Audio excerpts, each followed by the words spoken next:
SEL menegaskan dana tersebut merupakan prosedur tetap semua pejabat beserta sang istri termasuk untuk para menteri. 30% pemilih di Jakarta adalah pemilih rasional, 30% pemilih loyal, dan sisanya pemilih pragmatis.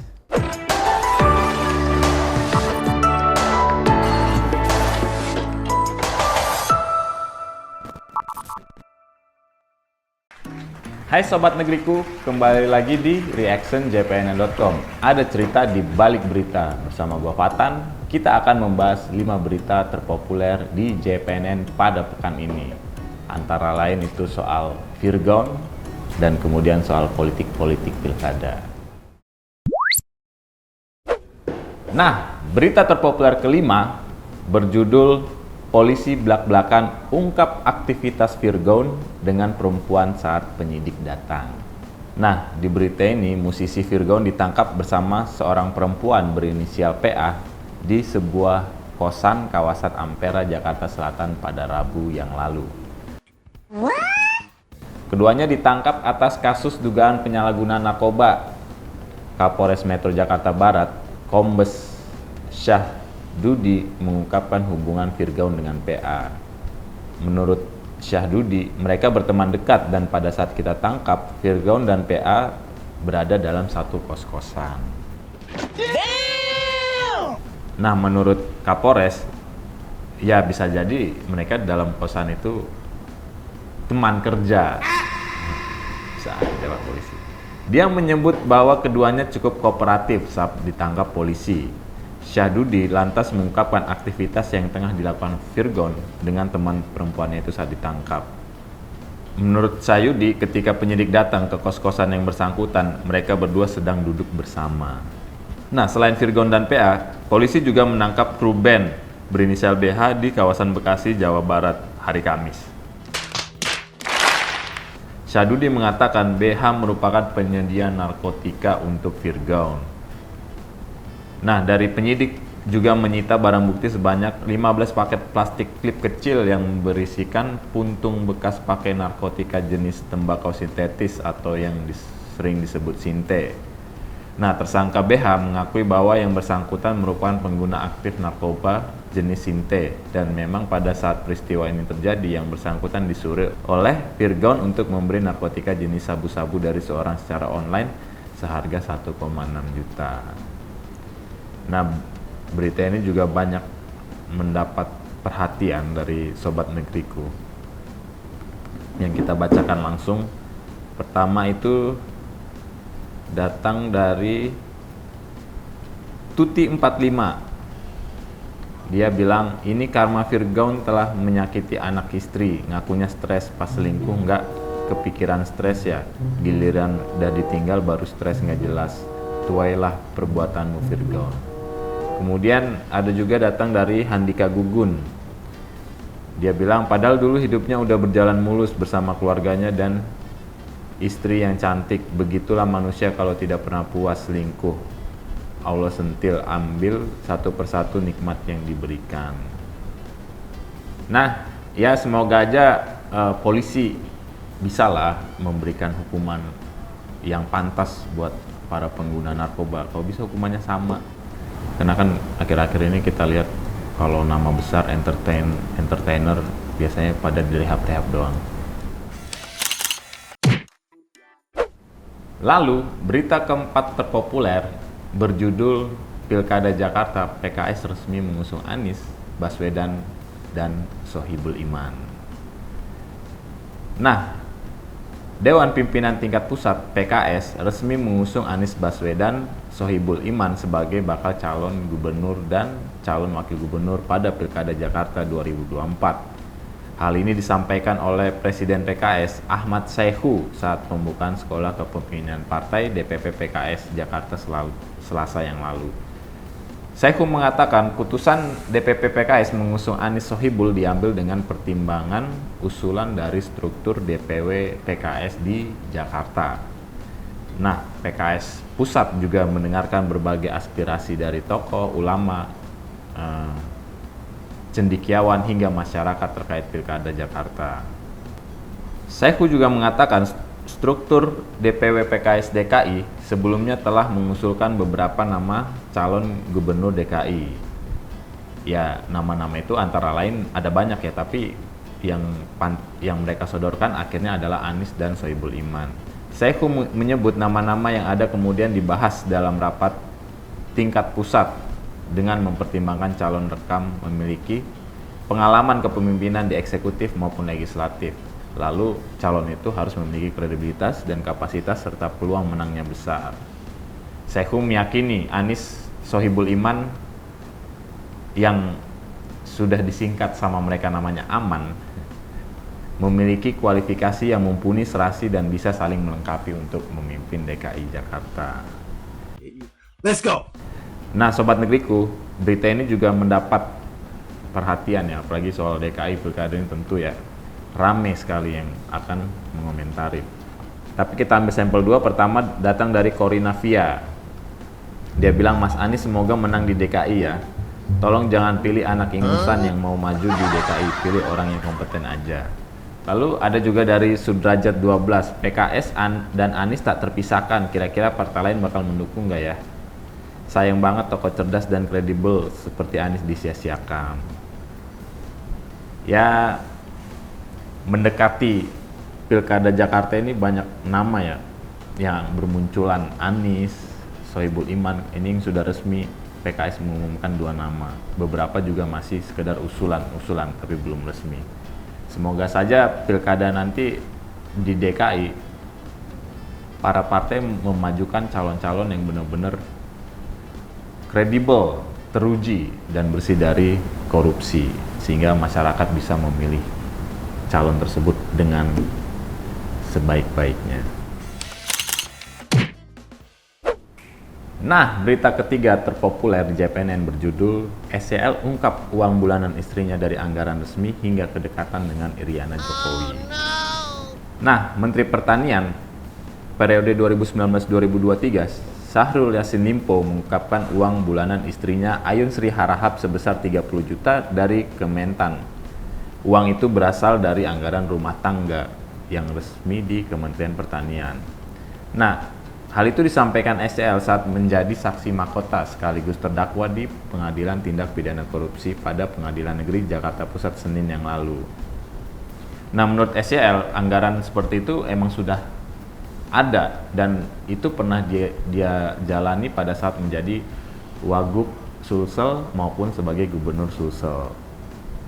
Dengan demikian, SCL menegaskan dana tersebut merupakan prosedur tetap semua pejabat beserta sang istri termasuk untuk para menteri. Adapun selain dari anggaran rumah tangga Kementan, SCL menyebutkan uang bulanan untuk sang istri tersebut juga ada yang berasal dari organisasi para istri pegawai negeri sipil Dharma Wanita.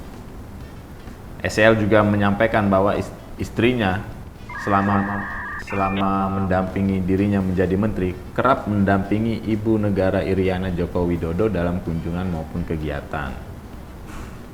Menurut SCL, istrinya banyak mendampingi serta mempersiapkan acaranya Ibu Iriana. Oke. Nah, SCL ini kan lagi dalam kasus hukum lagi top-topnya ini. Ini juga mendapat perhatian dari Sobat Negeriku. Pertama datang dari Kashmir. Dia bilang, itulah jangan terlalu percaya sama teman ya SCL, walau istrimu mendampingi ibu negara pagi siang malam, tetap aja kalau kau udah ditarget dalam permainan politik Jokowi akan kena juga kau. Megawati aja bisa dikhianati, apalagi kau SCL. Lalu datang dari Edo Simorangkir, uang bulanan istri diambil dari organisasi dan kementerian. Gimana deh maksudnya? Terus karena sering jalan sama Bu Iriana berarti Bu Iriana juga dapat uang bulanan dari organisasi para istri menteri. Gitukah maksudnya? Gak paham masyarakat ini saking banyaknya uang yang kalian pakai. Kami pun bingung. Ya, Edo Simorangkir. Tugas kita rakyat biasa emang hanya bayar pajak. Kita serahkan pada pejabat untuk amanah atau korup. Lalu, berita kedua berjudul Ridwan Kamil nggak bakal menang melawan Anies di Pilkada Jakarta. Di berita ini disebutkan bahwa Partai Golkar akan rugi jika mengusung Ridwan Kamil di Pilkada Jakarta.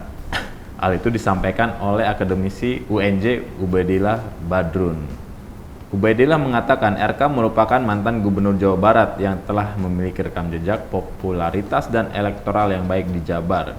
Sehingga RK itu lebih menguntungkan Golkar jika dicalonkan untuk periode kedua kalinya di Jawa Barat. Oke. Menurut Ubaidillah, kalau RK berat bersaing dengan Anies dan tidak menguntungkan buat Golkar. Ubaid menjelaskan berdasarkan riset yang pernah dilakukannya, 30% pemilih di Jakarta adalah pemilih rasional, 30% pemilih loyal, dan sisanya pemilih pragmatis. Nah, Anies ini menurut Ubaidillah menguasai pemilih rasional dan loyal atau sekitar 60% secara peta sosiologis politik. Kalau secara politik, bunuh diri RK kalau memaksakan untuk maju di DKI Jakarta. Ubaid pun menyarankan Golkar mempertimbangkan strategi dengan matang, apakah mengusung RK di Jakarta atau tetap di Jawa Barat. Soal politik lagi ini mendapat perhatian dari sobat negeriku. Pertama, datang dari Politik Enak. Dia bilang, belum tentu Ridwan Kamil kalah, dia punya Golkar yang lebih besar dari PKS. RK juga bagus kompetensinya dan prestasinya, jangan diremehkan.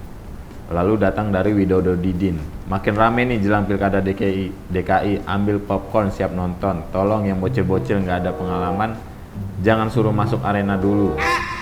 Kami masyarakat DKI yang pintar-pintar ini mau nonton pertarungan yang orang-orang pintar dan hebat saja, yang masih belajar suruh minggir, pahamkan maksudnya. Widodo Didin ini mungkin arahnya sudah jelas ya, kemana yang dimaksud.